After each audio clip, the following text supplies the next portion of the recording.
Hello everyone, welcome to the learners room. दोस्तों, आज के इस वीडियो में हम a tale of two cities जो कि लिखा गया था चार्ल्स डिकेंस के द्वारा, इनका काफी फेमस नोवेल है ये। इसकी सिंबल्स को डिस्कस करेंगे, इसकी थीम्स को डिस्कस करेंगे, इसके मोटिव्स को डिस्कस करेंगे। लेकिन ये सब डिस्कस करने के पहले कुछ इंपॉर्टेंट लाइन्स जो आपको जानना बहुत जरूरी है। दोस्तों, जैसा कि आपको पता है, ए टेल ऑफ टू सिटीज 3 अलग अलग बुक्स में लिखा गया है। जब ये फर्स्ट बुक ओपन होती है, रिकॉल टू लाइफ, तो उसकी ओपनिंग लाइंस अक्सर एग्जाम में पूछी जाती है। दोस्तों, इस ओपनिंग लाइंस के पीछे की थोड़ा सा इतिहास आपको जान लेना चाहिए। होता यह है कि जब फ्रांस में क्रांति चल रही है, क्रांति के ठीक पहले का यह समय है, जो कॉमनर्स है, जो आम लोग हैं वहां के, वो भूखे मर रहे हैं। वो जब जाते हैं वहां पर राजा के पास में, वहां पर जो किंग था उससे वो कहते हैं कि हमारे पास खाने के लिए रोटी भी नहीं है, यानी कि हम भूखे मर रहे हैं और आपके पास खाने के लिए सब कुछ है। तो राजा कहता है, पता है क्या कहता है? वो कहता है कि अगर तुम्हारे पास रोटी नहीं है तो तुम ब्रेड भी तो खा सकते हो। ये कैसी बात हुई दोस्तों? यानी कि राजा को पता ही नहीं है कि ये कैसा समय चल रहा है। राजा के लिए ये शायद अच्छा समय था, लेकिन उन लोगों के लिए, उन कॉमन पीपल के लिए इससे बुरा वक्त हो ही नहीं सकता। तब ये लाइन्स डिकेंस साहब के द्वारा लिखी जाती है। It was the best of times, it was the worst of time. यानी कि यह सबसे अच्छा समय था, लेकिन यह सबसे बुरा समय था। It was the age of wisdom, it was the age of foolishness. यह ज्ञान का युग था, यह मूर्खता का युग था। It was the epoch of belief, यानी कि यह विश्वास का युग था। It was the epoch of incredulity, यानी कि यह अविश्वास का युग था। It was the season of light, यह प्रकाश का मौसम था। It was the season of darkness, यह अंधकार का मौसम था। It was the spring of hope, यह आशा का वसंत था। It was the winter of despair, यह निराशा की सर्दी थी। We had everything before us, we had nothing before us, यानी कि हमारे सामने सब कुछ था, लेकिन हमारे सामने कुछ भी नहीं था। तो ये लाइंस दोस्तों आपको याद रखनी है। ये ओपनिंग लाइंस है जो कि डिकेंस साहब रिकॉल्ड टू लाइफ पहली बुक में ही, इन लाइनों के साथ ही ये नॉवेल शुरू होता है। चलिए अब हम डिस्कस करते हैं इस नॉवेल की थीम्स को। सबसे पहली थीम आती है रिसरेक्शन एंड ट्रांसफॉर्मेशन। रिसरेक्शन का मतलब होता है फिर से जीवन जीना, पुनर्जीवन, है ना, मृत्युत्थान, यानी कि मृत्यु के बाद फिर से अगर कोई व्यक्ति जी उठता है तो उसे हम कहते हैं रिसरेक्शन। एक तरीके से इसे हम कह देंगे रिवाइवल, है ना। और ट्रांसफॉर्मेशन मतलब परिवर्तन। दोस्तों, बेसिकली इस नॉवेल में राइटर ये दिखाना चाह रहे थे कि रिसरेक्शन जो है, रिसरेक्शन और ट्रांसफॉर्मेशन ये पर्सनल लेवल पर और सोशल लेवल पर पॉसिबल है, यानी कि ये व्यक्तिगत स्तर पर और साथ ही साथ सामाजिक स्तर पर संभव है। कैसे? तो देखिए, पर्सनल लेवल पर जब सिडनी कार्टन बलिदान देता है, जब सिडनी कार्टन सेक्रीफाई होता है, तो ना केवल ये चार्ल्स डार्ने को बचाता है, बल्कि ये लूसी, उसकी बेटी और डॉक्टर मेनेट को भी एक पीसफुल लाइफ प्रोवाइड करवाता है दोस्तों।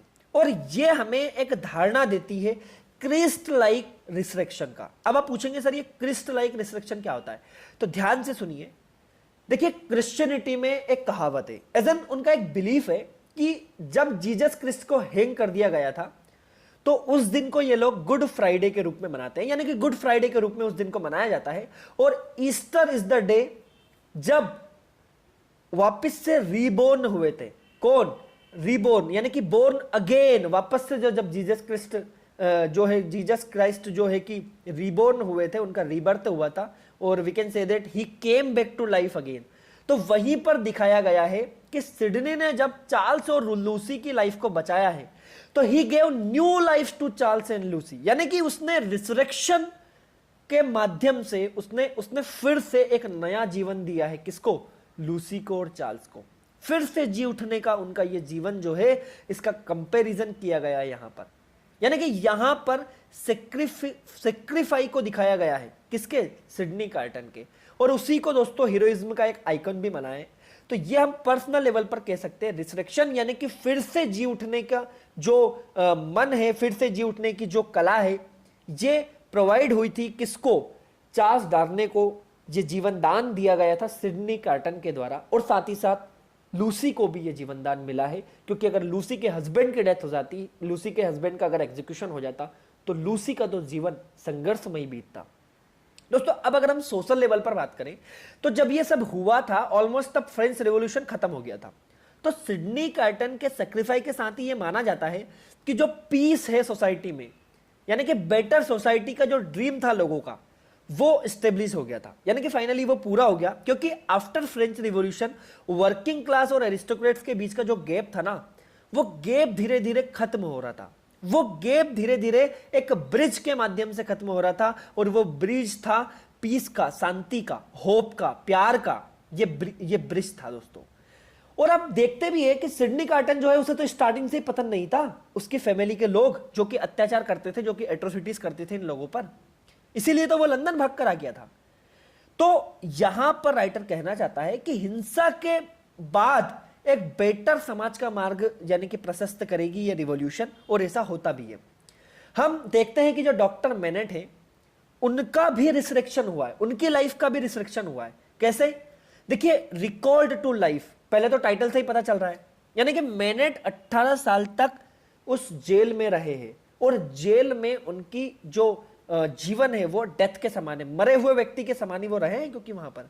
लेकिन आफ्टर ऑल लूसी का जो लव रहता है वो रिस्टोर करते हैं मेनेट की जिंदगी को, यानी कि लूसी के लव में इतनी ताकत थी कि लूसी के प्यार ने रिस्टोर कर दिया मेनेट के लाइफ को, उनको पुनर्जन्म दे दिया लूसी के प्यार ने। तो इसीलिए हम कह सकते हैं कि रिसरेक्शन एक बड़ी थीम है इस नॉवेल की। सेकंड अगर मैं बात करूं तो वह है सेक्रीफाई। देखिए, सेक्रीफाई तो बहुत सारे लोगों ने किया। सबसे बड़ा सेक्रीफाई था सिडनी कार्टन का। उसने तो अपना जीवन ही सेक्रीफाई कर दिया, अपने जीवन को ही कुर्बान कर दिया उसने। दोस्तों, इस नॉवेल में फैमिली मेंबर्स भी सेक्रीफाई देते हैं एक दूसरे के लिए, है ना। और ये बताया गया है कि for the attainment of the happiness sacrifice is necessary. यहां पर मेनेट ने अपनी सच्चाई को बताने के लिए अपनी फ्रीडम के साथ सेक्रीफाई किया है। फ्रांस में लोगों ने परिवर्तन लाने के लिए अपनी पर्सनल लॉयल्टी के साथ सेक्रीफाई किया है।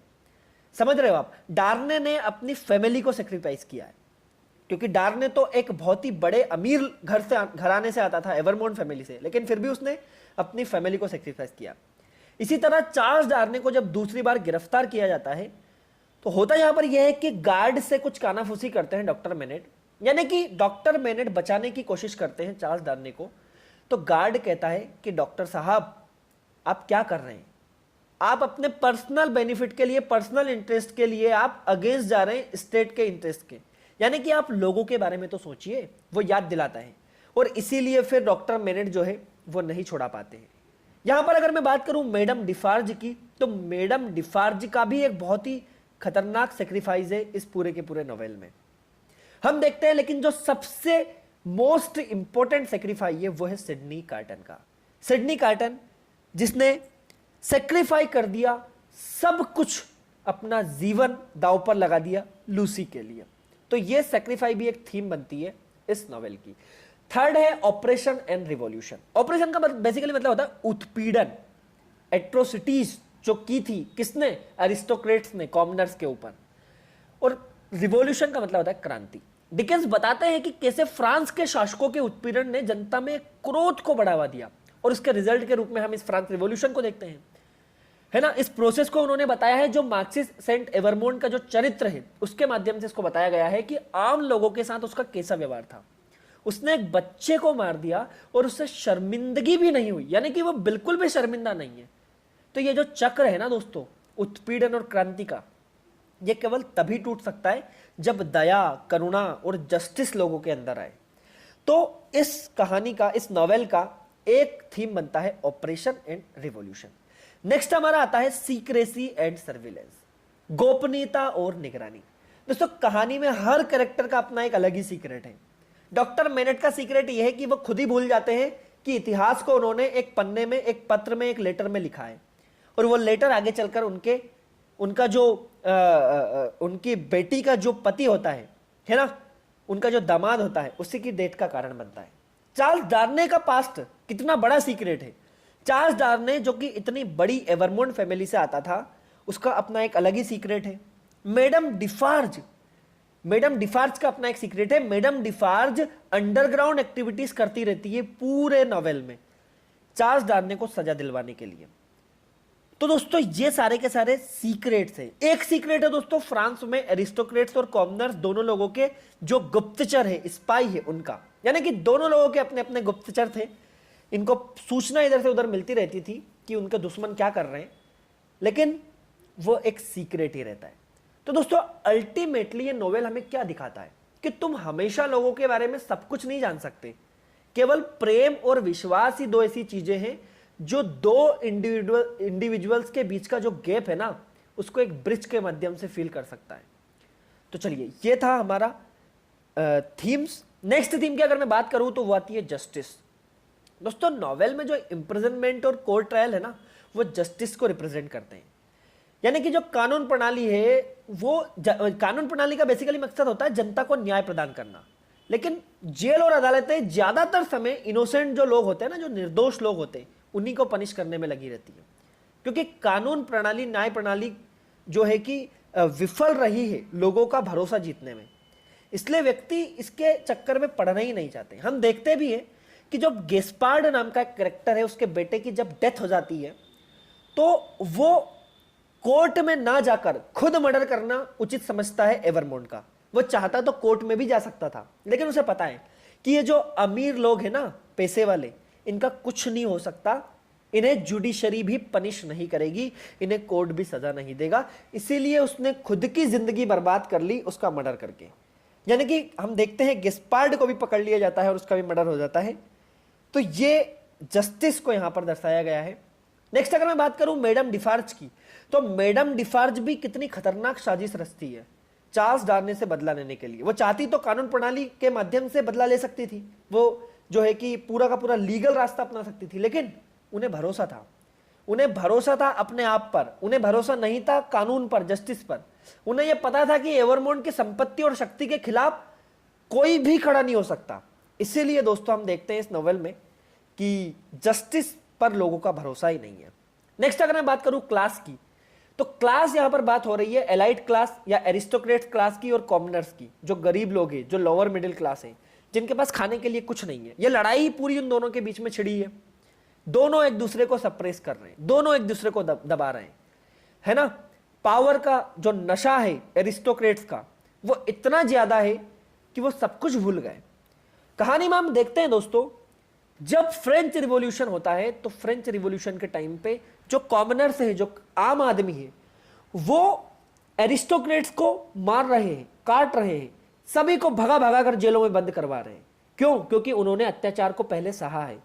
यानी कि डिकेंस साहब किसी एक का पक्ष नहीं लेते, वो एरिस्टोक्रेट्स के बारे में भी बताते हैं, वो कॉमनर्स के बारे में भी बताते हैं। वो कहते हैं कि दोनों एक दूसरे को दबाने में लगे हुए हैं। तो क्लास भी एक थीम बनती है। नेक्स्ट हम डिस्कस करते हैं इस नॉवेल के सिंबल्स के बारे में। पहला सिंबल है वाइन, शराब, जो कि ब्लड को रिप्रेजेंट करती है। नेक्स्ट है guillotine, food steps and shoes, और लास्ट है द मार्क्सिस्ट। एक एक करके हम समझते हैं कि कैसे सिंबल बनी वाइन।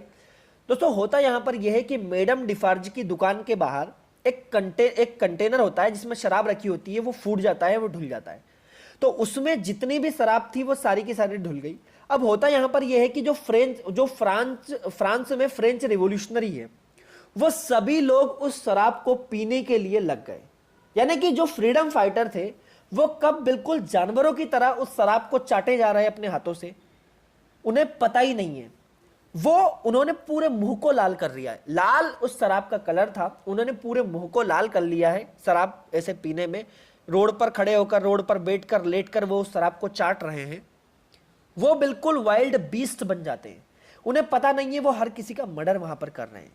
और दोस्तों यहां पर जो डीप रेड कलर है ना वाइन का, ये इंडिकेट कर रहा है रेड कलर ऑफ ब्लड, यानी कि खून का। हम देखते हैं कि फ्रांस की क्रांति के बाद सड़कों पर चारों तरफ खून ही खून फैला हुआ था, बिल्कुल लाल सड़कें हो गई थी। तो वो लाल सड़कें जो हुई थी फ्रांस की क्रांति के बाद में, वो रिप्रेजेंट कर रही है ये रेड वाइन। आई होप आपको समझ में आया होगा। चलिए नेक्स्ट अगर मैं बात करूं, तो नेक्स्ट यहां पर है हमारा गिलेटिन। गिलेटिन दोस्तों एक मशीन होती है, मैंने आपको पहले ही बताया था, जिससे एग्जीक्यूशन किया जाता है किसी भी व्यक्ति को डेथ जो है कि पहुंचाने का एक माध्यम इस मशीन के द्वारा होता है, यानी कि डेथ पहुंचाई जाती है किसी भी व्यक्ति को। पहले गले में फंदा डालकर लटकाया नहीं जाता था, पहले गिलोटिन नाम का एक मशीन चलती थी जिसकी धार तलवार जैसी बिल्कुल धार रहती थी उसमें, और उससे गला काट दिया जाता था। It is one of the everlasting symbol of French revolution. France की क्रांति में ही हमें यह गिलोटिन देखने के लिए मिलता है। दोस्तों हम देखते हैं कि गिलोटिन जो है ये रिप्रेजेंट कर रहा है वहां के लोगों की राइट्स को, यानी कि वहां के लोगों के राइट्स का मर्डर हो चुका है। लोगों में इक्वलिटी नहीं है, लोगों में फ्रेटर्निटी नहीं है, लोगों को किसी भी चीज की स्वतंत्रता नहीं है, लिबर्टी नहीं है। चारों तरफ सिर्फ मृत्यु, डेथ ही डेथ है, यानी कि सब कुछ खत्म हो चुका है। तो गिलोटिन रिप्रेजेंट कर रहा है लोगों की इक्वलिटी को, लोगों की फ्रेटर्निटी को, लोगों की लिबर्टी को इस नॉवेल के अंदर। नेक्स्ट हमारा आता है फुट स्टेप्स एंड शूज, यानी कि जूते जो बना रहे हैं डॉक्टर मेनेट, ये क्या रिप्रेजेंट कर रहा है? ये रिप्रेजेंट कर रहा है कि डॉक्टर मेनेट अपने पास्ट को भुला ही नहीं पा रहे, यानी कि ये जो शू मेकिंग या फुट स्टेप्स का जो सिंबल है ये रिप्रेजेंट कर रहा है कि इतिहास को भुलाया नहीं जा सकता, इतिहास को हमें याद रखना पड़ेगा, है ना।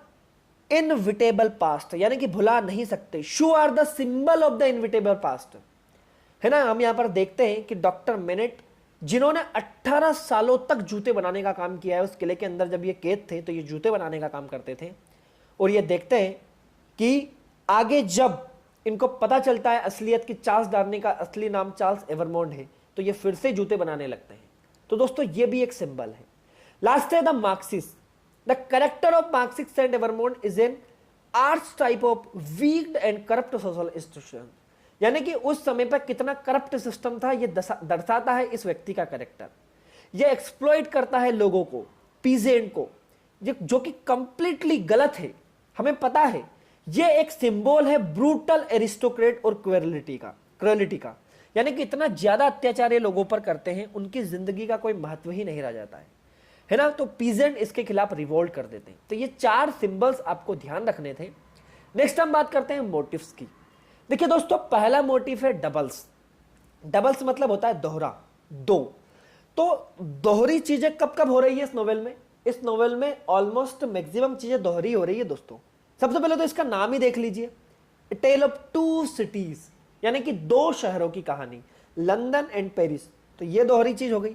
फिर जब ये नॉवेल जब स्टार्टिंग होती है तो इसकी ओपनिंग लाइन में 2 अलग अलग इंटेंशन के साथ में एक पोएम दिखाई जाती है, कुछ लाइन दिखाई जाती है। It was the best of time, it was the worst of time, यानी कि कुछ लोगों के लिए यह समय बहुत ही अच्छा था, लेकिन कुछ लोगों के लिए यह समय बहुत बुरा था। आ रही है आपको बात समझ में?